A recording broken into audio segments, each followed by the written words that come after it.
Alright guys, welcome back to my review of this week's WWE Monday Night Raw for September 10th, 2012. And this was actually a pretty good go-home show. I thought the opening segment was awesome. Of course, if you watch the show, everything that happened with Jerry Lawler just gave the last half of the show a really weird vibe, and it was just an unfortunate incident.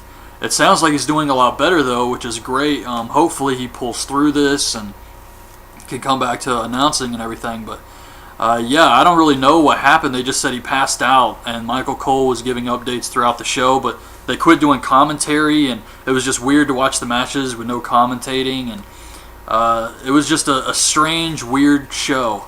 But it still had some good stuff on it. I thought they did a good job considering everything that happened. So I'm just going to get right into this one.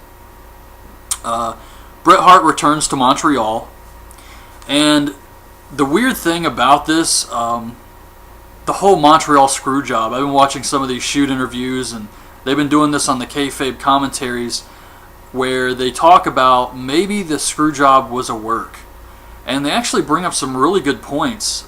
The recent one was with Sean Waltman, X-Pac, and how everybody came out looking good at the end of the Montreal screw job. Like, it worked for everybody. And it just seemed kind of weird how Bret Hart would let Shawn Michaels put him in his own finisher, and how no one saw the punch that Bret Hart hit Vince McMahon with. And just all these different things, and how that if it was a work, it would be like the greatest one ever. So it's just an interesting thing to think about. I'm really not sure, like, of all this stuff, because they do make some really good points. How everybody did come out looking better. Vince became the biggest heel, started the Attitude Era. Bret got to go to WCW. Everything worked out. So it's just something interesting to think about. But Bret returns to Montreal, and Punk comes out. He's wearing the pink and black tights. And this was just an awesome segment. He's talking to Bret Hart. He says, "You call yourself the best, but you could call yourself the King of England or the King of Memphis." He looks at Jerry Lawler, and he says, "But it doesn't make it true." And I was just thinking when he was talking about Bret Hart, and I think Bret Hart said something about how he used to feud with Jerry Lawler. Man, I remember those matches, like the Kiss My Foot match with Lawler.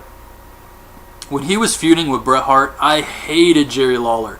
He was such a great heel. He was always the heel announcer, and he was so good at it. It's only really been recently that he's been like the babyface announcer. But yeah, Jerry Lawler was such a great heel, and it just reminded me of those days. And I also was thinking here that Punk, he really doesn't need Heyman like Lesnar needs Heyman. It's a great team, but yeah, he's awesome on the mic as it is. And he did a great job here. He's talking about how he would have beat Bret Hart in 1997, and then he would have jumped ship to WCW, and the WWE would have died. And I thought that was a great line. Punk was full of crazy stuff here tonight. They take a poll to see who's going to face Punk later on in the show. Brodus Clay, Jerry Lawler, or Randy Orton. Orton wins by a wide margin here. First match is Antonio and Miz versus Kofi and Truth. They mentioned that on the pre-show on YouTube. It's going to be a battle royal to see who faces Antonio at Night of Champions later on. Please don't let it be Santino.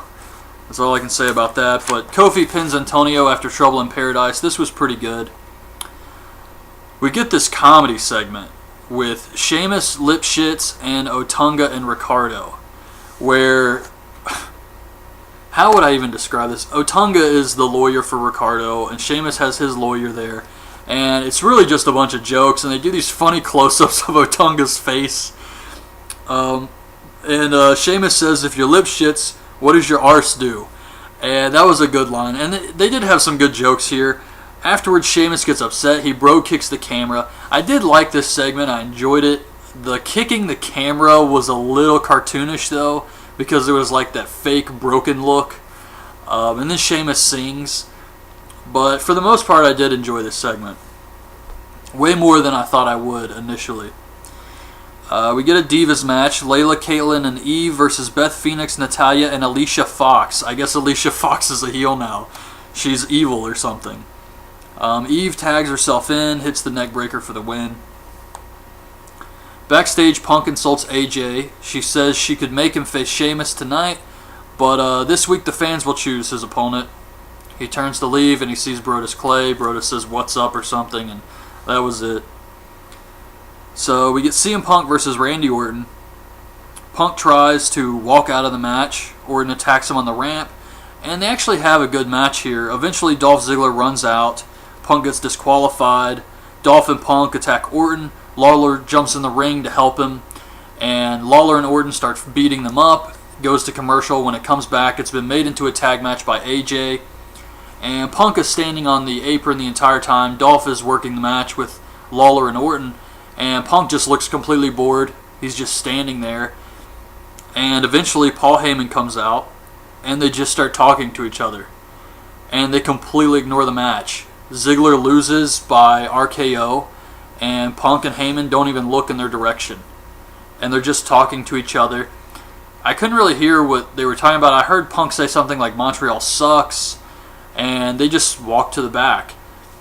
And it was really weird, but it was awesome at the same time. And it was, I don't know how to explain it really. It's kind of like they just, it's like Heyman is telling Punk that, I guess he's telling him he's too good for this, and he's trying to, and I can only picture Punk saying, they booked me in this crap, and then they just kind of walked to the back, but the way it came off was just really well done. Backstage, Stryker asks Punk and Heyman about the relationship. Punk says, "I'm a Paul Heyman guy," that's all he says. The anger management teacher tricks Daniel Bryan and Kane into meeting each other so that they can become a tag team. Heath Slater says Zack Ryder got lucky. He wants his rematch. Ryder comes on the Titantron and says, "Your opponent isn't Ryder, but it's close enough." We get Ryback versus Heath Slater. Typical Ryback squash here. It was alright. AJ calls in the primetime players. She says they're not the number one contenders anymore because they haven't beaten every team. They have to beat Kane and Daniel Bryan before they can be number one contenders, which is incredibly unfair since the team was just made about 15 minutes ago. So we get the match, Kane and Daniel Bryan versus primetime players. Crowd really didn't care about this, but apparently this is also the match where the Jerry Lawler stuff happened, so that could be why the crowd was looking over there. I was wondering what the hell was going on, and that could be what happened. But still, I thought they spent way too much time getting the heat on Daniel Bryan in this match. Kane tags himself in, hits the chokeslam on Darren Young. Bryan tags himself in after this. Kane chokeslams him on Darren Young. Ref counts 3. Kane and Daniel Bryan go on to face Kofi and Truth at Night of Champions. They are definitely pushing these guys as a team, so I guess, just get used to it. Kane raises Daniel Bryan's hand at the end of this match. I guess it's alright to have them as a team for a little bit. I just hope it doesn't last too long, because I definitely prefer Daniel Bryan as the heel wrestler. He goes out there and he may act goofy, he may do all this other crap, but he can wrestle and he can kick someone's ass, and that's what he needs to be booked as. This goofy stuff, it was fun for a little while, but I would prefer that he goes back to being serious soon. You do not want to have Daniel Bryan, who's extremely talented, get stuck with that R-Truth stigma where he is funny, so let's make him funny all the time. No, that just kills a guy. Like, Truth is going to have a very hard time recovering from what they've done, if he can, with that little Jimmy crap. So we get Alberto Del Rio versus Tyson Kidd. Crowd didn't care about this either. Once again, this could have been related to the Jerry Lawler incident, or they just didn't care about this match. Tyson puts Del Rio in the sharpshooter, which did get a big pop from the crowd. He gets the ropes, though. Del Rio makes him tap to the armbar. Del Rio cuts a promo after about how this is what he's going to do to Sheamus at Night of Champions. Sheamus versus Otunga. Otunga taps to the Texas Cloverleaf. Sheamus comes back out, hits the bro kick on him, which causes AJ to come out, and then Booker T. And Booker says, "This is World Heavyweight Champion business, so take your ass to the back." And then he tells Sheamus that if he uses the move again, he's going to be stripped of the title. So I really did not expect them to go ahead and just do the bro kick this soon. Yeah, I don't know. It was kind of like, oh man, they built this move up and then he hits it and it's maybe a little too soon. Backstage, Daniel Bryan and Kane are arguing. Dr. Shelby comes in and says that they worked as a team, and then they start arguing over the name of the team. Rey Mysterio versus Cody Rhodes. This was pretty interesting. This was alright. Eventually, Miz comes out, distracts Rey. Cody hits Crossroads and gets the win. Miz gets in the ring. He starts to act like he's going to attack Rey, and Cody hits the Crossroads on Miz and then holds up the Intercontinental title. So, definitely setting up a feud between Cody Rhodes and Miz. If I had to pick, I would say they're going to turn Cody Rhodes face, which could only help him. I just don't know if this means the feud with Sin Cara is over. Maybe they'll wrap it up on SmackDown, Night of Champions, something like that. Maybe have Cody about to beat Sin Cara at Night of Champions, have Miz come out. Well, I guess he could come out later in the show. He's going to have a match on the show because he's a champion. But have Miz cost Cody Rhodes the match with Sin Cara. That feud's over. Cody goes on to feud with The Miz. So there is something they could do with that, and I guess that's a good way to use both guys. Cody Rhodes needed a good feud for a while now, and the one with Sin Cara is just not really cutting it. So we get the main event, or the final segment, which is Bret Hart coming back out. He calls Cena down to the ring. The fans chant, "You can't wrestle at Cena." They boo the crap out of him here.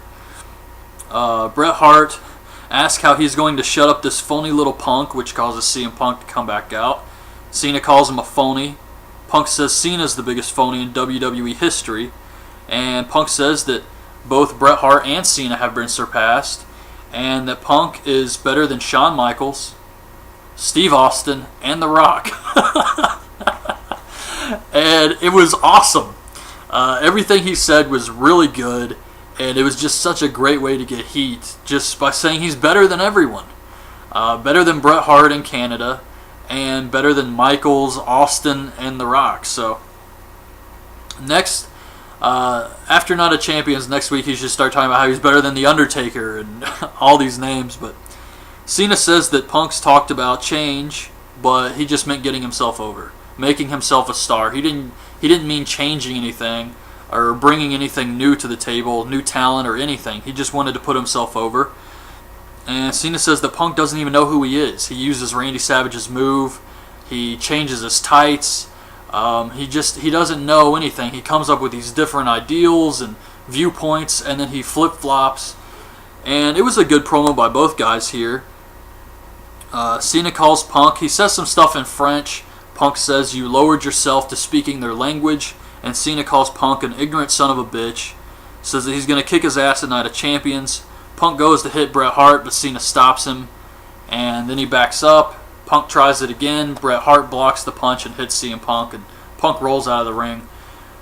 And I guess that was fine. I mean, they were in Canada, so have Bret Hart hit him or something like that. But I would have preferred that Punk leave the show looking really strong.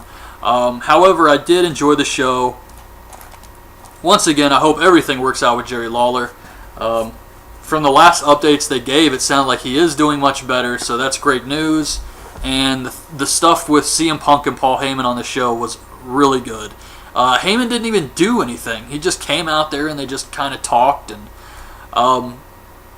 yeah, it was an awesome segment. Punk's opening segment, the final segment was good. Had some good matches on the show. So I'm going to have to say that despite everything, this was a good go-home show. And if the stuff with Jerry Lawler didn't happen, it probably would have been much better. But, you know, that's something they can't really control. This was also supposed to be something with Pat Patterson. I don't know if that was going to be televised or what, like a tribute to him or something. And apparently that's going to have to be canceled. So yeah, I don't know if that was going to be on TV anyways or not, but yeah, so that's my review of this week's Monday Night Raw, the go-home show for Night of Champions. Hope you guys like this video. I'll do my Night of Champions predictions probably sometime tomorrow, so hope you guys can check that out, and leave your thoughts on the show in the comments, and thanks for watching. Bye.